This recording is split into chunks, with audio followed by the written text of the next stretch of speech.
Welcome to the Intensity Broadcasting pre-race show. I am Atlee Atman Weiss, and I'm joined here by Joe Wright. How you doing today, Joe? I'm doing great. How you doing, Atlee? It's been I'm a doing wild weekend of racing. hmm. NASCAR is back. We're gonna use that as a segue to recap of last week's race. So it started off on lap 1 with a caution. Ricky Stenhouse Jr. had an accident in turn number 2. And Joe, were you nervous when Stenhouse wrecked on that first lap that it was going to be a wreck fest? Well, I don't usually give people bad nicknames, but I've been calling him Recky Stenhouse for a long time. Yeah, Recky Stenhouse. So, yeah, I was expecting somebody like him to do something like that. So after that wreck, everybody seemed to be kind of chill. And then we had that competition caution, kind of even out the field again. And then the stage would end under caution because Jimmy Johnson got stuck behind. I'm not sure. I think Jimmy Johnson pulled up on Chris Buescher. That resulted in Jimmy Johnson's day ending. Yeah, I think that was definitely Jimmy's fault. Jimmy had the car to beat, and he could have slowed down and let that pan out, but he just drove in there a little bit too hard. I'm not sure what happened there. He said in his interview that he it was all his fault, I think, too. So So then, after that, William Byron, his teammate, would end up getting lucky and winning the stage. And then it was his turn to have an accident. He wrecked in turn 3. He said there was a bad vibration. He ended hmm. up finishing the race, but he was like a few laps down. Then, for Danielle Swartz, he spun in turn 3. Turn 2. Yeah, I think he had a tire going down, right, Atlee? I think so. We saw some debris, aka the blue emu sign, that was causing some. So we had to put out a caution for that. It was stuck on Tyler Reddick. It was stuck on Denny Hamlin. Both of them started to overheat. Another wreck, and Christopher Bell spun in turn 4, and then he had the accident in the front stretch. I also think he blew a tire.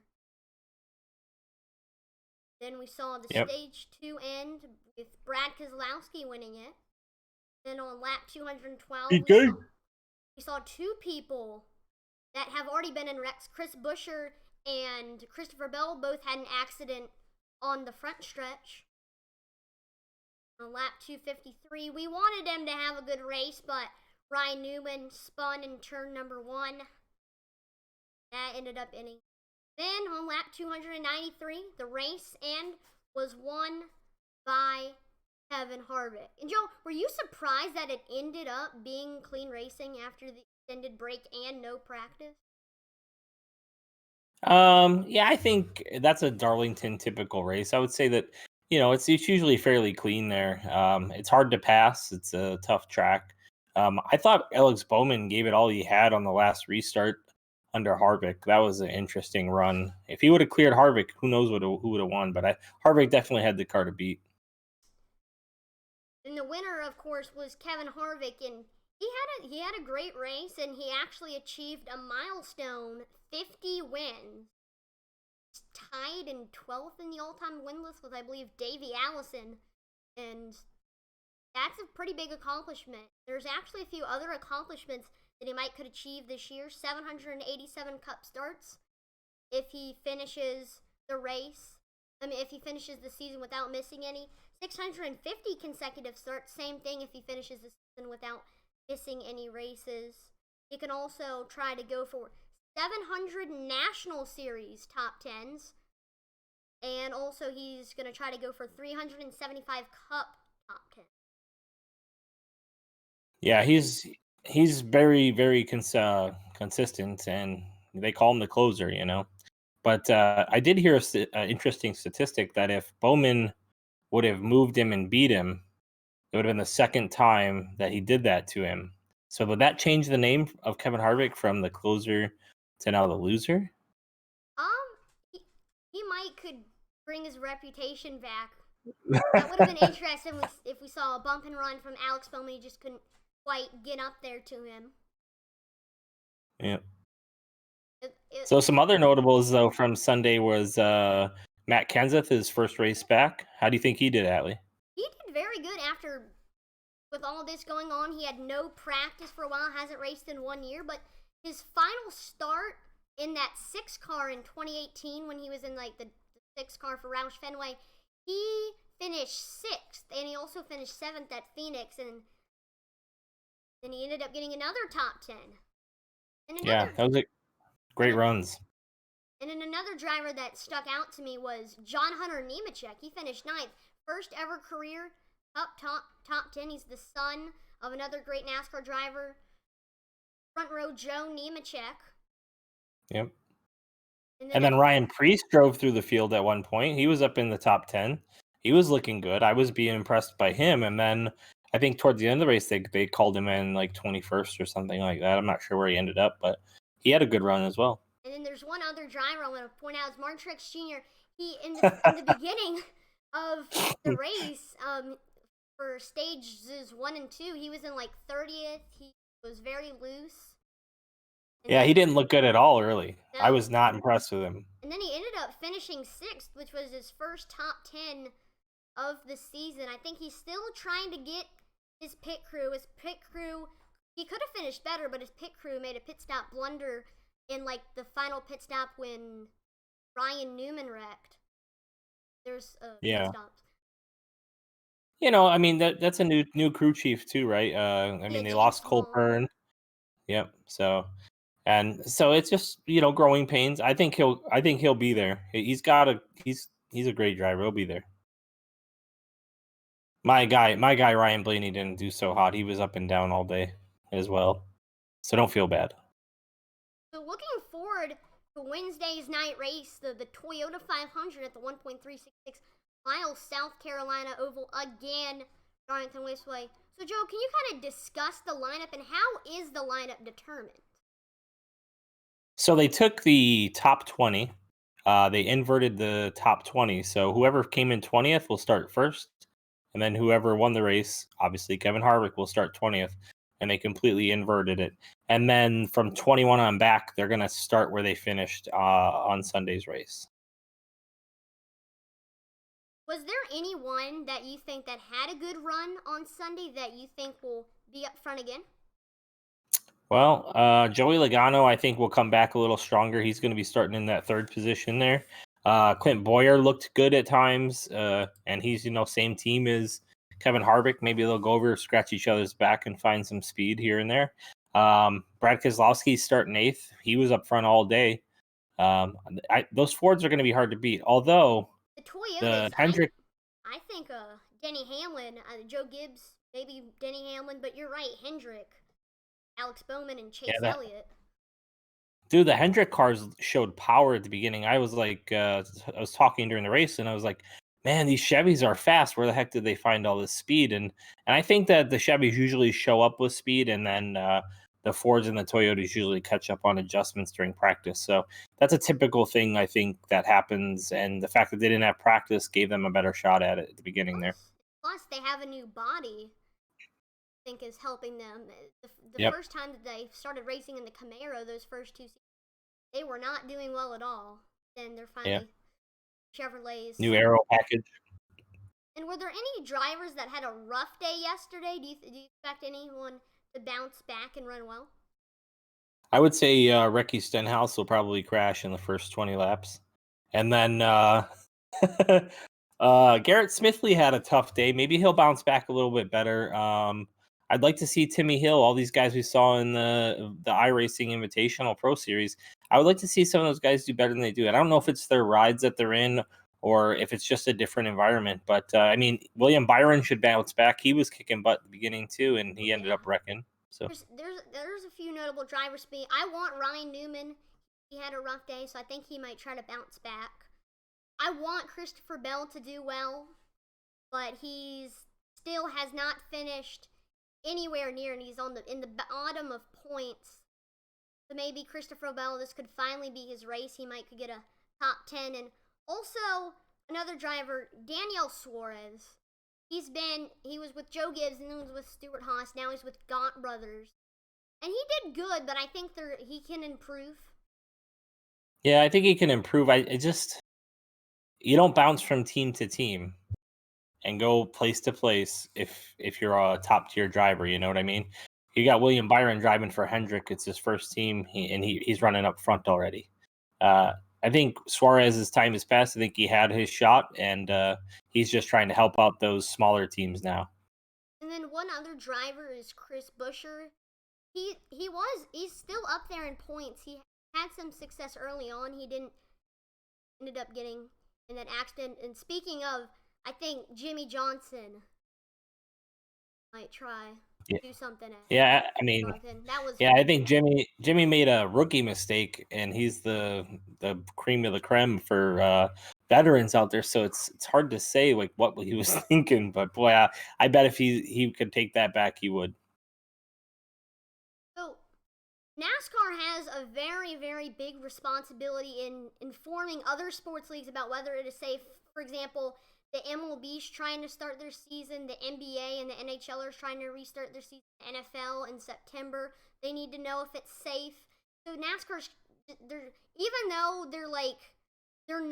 it's not like physical, it's not a physical sport where you're in your car and you're away from others. We're gonna. Yeah, I think the team separation that you saw on pit road, those kind of things will apply on the benches and things of that nature in the football and the baseball games. I think by the time we get to football, we'll probably be pretty close to being back to normal. I'm not positive about that. I don't know. That's a tough decision. Those are decisions those guys got to make. But I also see like NASCAR as an outdoor sport. So football and that I think are fairly similar when it comes to having an audience around, with the exception of the fact that they go out and hit each other, of course. But true. And same thing. Maybe for the MLB, you can't like. I was looking at the newspaper and I saw that they're proposing stuff like you can't fight, like fighting, or when you're like sliding into the base, you can't make contact with like the first or second baseman. It's gonna be interesting.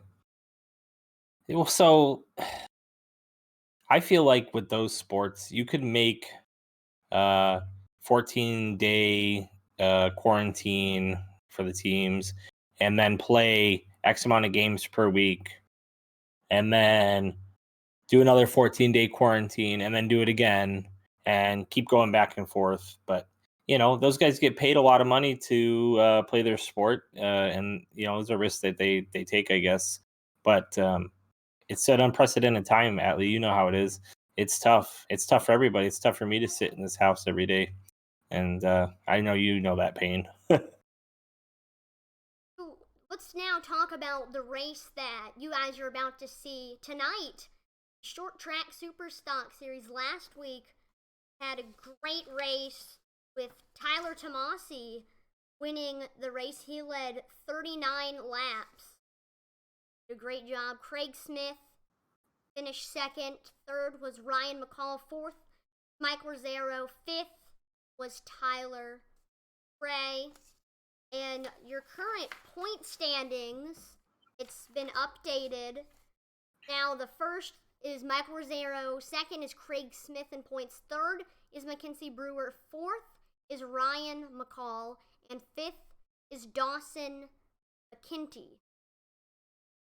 So, Joe, can you kind of talk about Tyler Tomasi's strategy and what he did last week that helped him win this race, and anything else that stood out to you about him?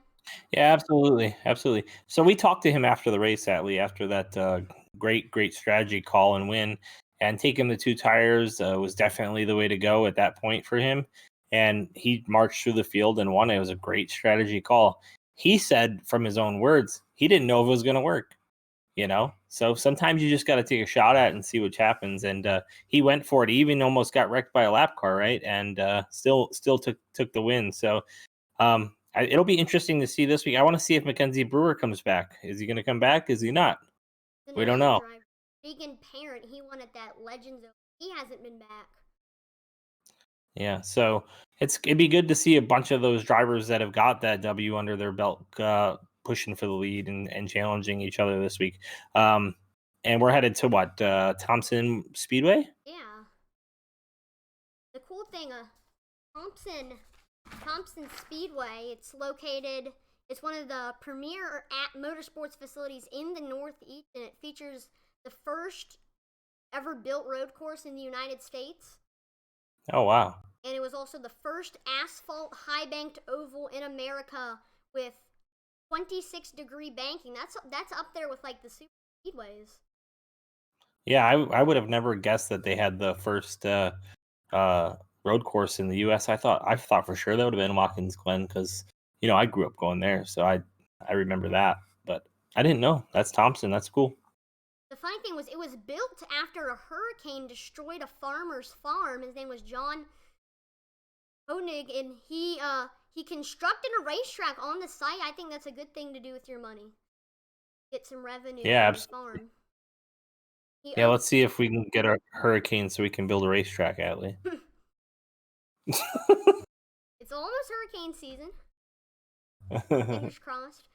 Anyway, on May 26, 1940, it raced the sprint car race with Dizzy Vance winning. It became one of the most prestigious track in the Northeast. After World War II, Thompson has become a hotbed of stock car racing.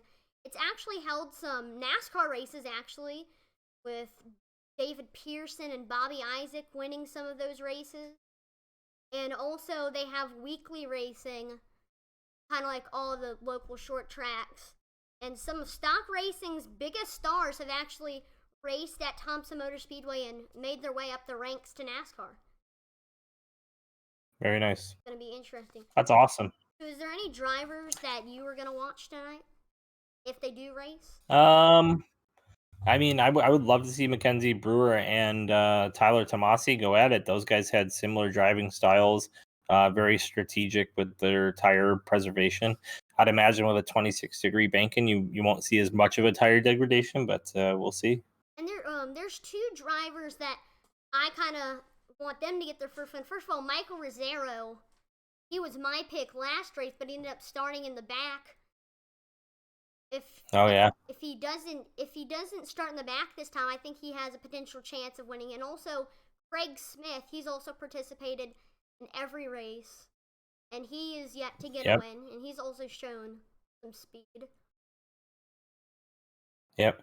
And let's talk about our intensity broadcasting driver, our buddy Billy Smith, the Swag Raps and Graphics. We got to get him up in the top 10 sometime soon, eh? Yeah, he's struggled a little bit, but I think he'll make a comeback here if he has a good car.